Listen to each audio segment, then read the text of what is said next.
नमस्कार, मी पंजाब डक। आज आहे 30 जुलै 2025 आणि मी माझ्या शेतात आहे आणि या ठिकाणून आपल्या महाराष्ट्रातल्या शेतकऱ्याला अंदाज देणार आहे। 3x1 चा कापूस आहे। आजच्या 49 दिवस झालेले आहेत। एकदा खत दिलेलं आहे, एकदा खत दिलेलं, दोनदा खुरपीला, दोनदा पाळी घातली आणि या ठिकाणून शेतकऱ्यासाठी अंदाज देणार आहे। राज्यातल्या सर्व शेतकऱ्याला सांगू इच्छितो की राज्यामध्ये सांगायचं झालं तर आज आहे 30 तारीख आणि 1 तारखेपर्यंत म्हणजे 1 ऑगस्ट पर्यंत जळगाव जिल्हा, धुळे जिल्हा, नंदुरबार जिल्हा, नाशिक, कळवण, त्याच्यानंतर अहिल्यानगरचा काही भाग, इकडे वैजापूर ह्या भागामध्ये म्हणजे आणखीन 2 दिवस म्हणजे थोडा भाग बदलत विखुरलेला स्वरूपाचा पाऊस पडणार आहे। म्हणून उत्तर महाराष्ट्रातल्या शेतकऱ्यांनी हा अंदाज लक्षात घ्या। खास करून म्हणजे आज 30 जुलैपासून ते 1 ऑगस्ट पर्यंत नंदुरबार, धुळे, कळवण, नाशिक, सटाणा, नंदुरबार, त्याच्यानंतर आपलं अहिल्यानगरचा काही भाग इकडला म्हणजे उत्तरेकडला, त्याच्यानंतर बुलढाणा जिल्हा, अकोला, परतवाडा ह्या पट्टा म्हणजे MP बॉर्डरचा म्हणजे अमरावती ह्या पट्ट्यामध्ये आणखीन 2 दिवस म्हणजे थोडं पावसाचं वातावरण राहणार आहे। सर्वदूर नाही पडणार पण भाग बदलत पडणार आहे, म्हणून हा अंदाज लक्षात घ्या। पण राज्यात सांगायचं झालं तर पूर्व विदर्भ आणि पश्चिम विदर्भ, त्याच्यानंतर आपण काय करू, मराठवाड्याकडू। मराठवाड्यामध्ये परभणी जिल्हा, हिंगोली जिल्हा, लातूर जिल्हा, नांदेड जिल्हा, वाशिम, त्याच्यानंतर बीड जिल्हा, धाराशिव जिल्हा, सोलापूर जिल्हा या भागामध्ये आणखीन आजच्या दिवस थोडं वातावरण राहणार आहे। मात्र 1 तारखेला मात्र मराठवाड्यात ठिकठिकाणी असं चांगलं 1 ऑगस्टला सूर्यदर्शन घडणार आहे, म्हणून हा अंदाज लक्षात घ्यायचा। त्याच्यानंतर आपण वळू पश्चिम महाराष्ट्राकडे। पश्चिम महाराष्ट्राकडे देखील आज आणि उद्याचे दिवस सरी त्या चालूच राहतील, पण 2 तारखेपासून तिकडल्यामध्ये पश्चिम महाराष्ट्राकडे 2 ऑगस्ट पासून तिकडे देखील चांगलं सूर्यदर्शन होणार आहे, म्हणून डाळिंब शेतकऱ्यासाठी आनंदाची बातमी, म्हणून द्राक्ष शेतकऱ्यासाठी आनंदाची बातमी।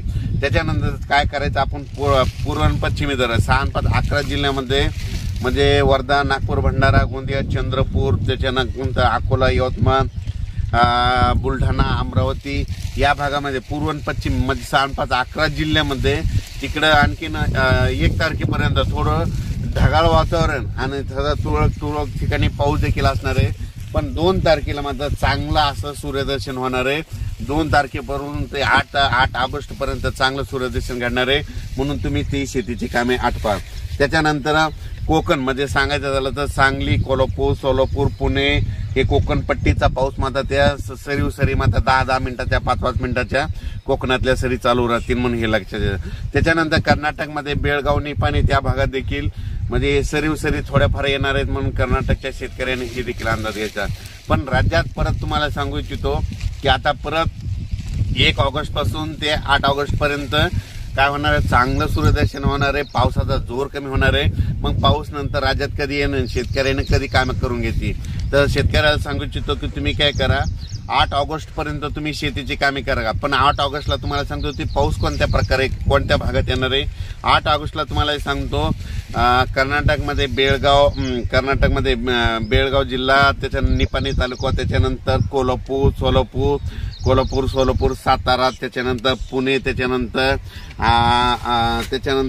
इकडं आपलं पंढरपूर, लातूर, धाराशिव, बीड, त्याच्यानंतर इकडं परभणी, नांदेड, यवतमाळ, चंद्रपूर ह्या पट्ट्यामध्ये मात्र 9 ऑगस्ट नंतर 9, 10, 11च्या दरम्यान तिकडे चांगला पाऊस येणार आहे, म्हणजे पावसाला सुरुवात होणार हे लक्षात घ्यायचं।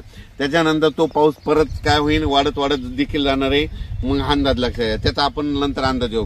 पण 9 ऑगस्टला मात्र ह्या पट्ट्यामध्ये चांगला म्हणजे काय झालं, पूर्व विदर्भामध्ये काय झालं, ह्या पूर्व विदर्भाकडे खूप पाऊस पडला, मग इकडला पट्टा राहिला होता, तर आता निसर्ग आता काय होणार आहे म्हणजे ह्या इकडल्या पट्ट्याकडे 9 ऑगस्ट नंतर कोणता परत एकदा सांगतो, कर्नाटकमध्ये बेळगाव, निपाणी तालुका, त्याच्यानंतर सातारा, सांगली, कोल्हापूर, सोलापूर, त्याच्यानंतर पुणे, त्याच्यानंतर अहिल्यानगरचा दक्षिणेचा भाग, त्याच्यानंतर सोलापूर जिल्हा पूर्ण, त्याच्यानंतर धाराशिव जिल्हा पूर्ण, लातूर जिल्हा पूर्ण, परभणी जिल्हा, त्याच्यानंतर बीड जिल्ह्यात जामखेडपर्यंत, त्याच्यानंतर इकडं नांदेड, यवतमाळ या भागामध्ये हा पाऊस येणार आहे 9 ऑगस्ट नंतर, म्हणून हे अंदाज लक्षात येतात.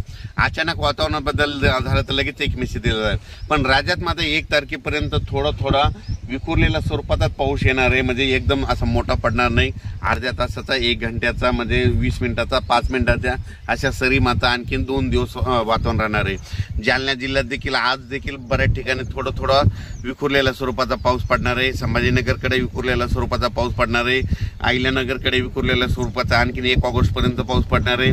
बुलढाणा जिल्ह्यामध्ये 1 ऑगस्ट पर्यंत विखुरलेल्या स्वरूपाचा पाऊस पडणार आहे. अकोला जिल्ह्यात विखुरलेल्या स्वरूपाचा पाऊस पडणार आहे. अमरावतीमध्ये 1 ऑगस्ट पर्यंत राहणार आहे. त्याच्या हा अंदाज सगळ्यांनी लक्षात येतात. पण राज्यात मात्र 2 तारखेमध्ये 2 ऑगस्ट पासून चांगला असं सूर्यदर्शन दिसेल. म्हणजे चांगला असं सूर्यदर्शन होणार आहे. आणि सध्या शेतकऱ्यांना सूर्यदर्शनाची गरज आहे, म्हणून हा अंदाज खास करून माझ्या शेतातून दिलेला आहे.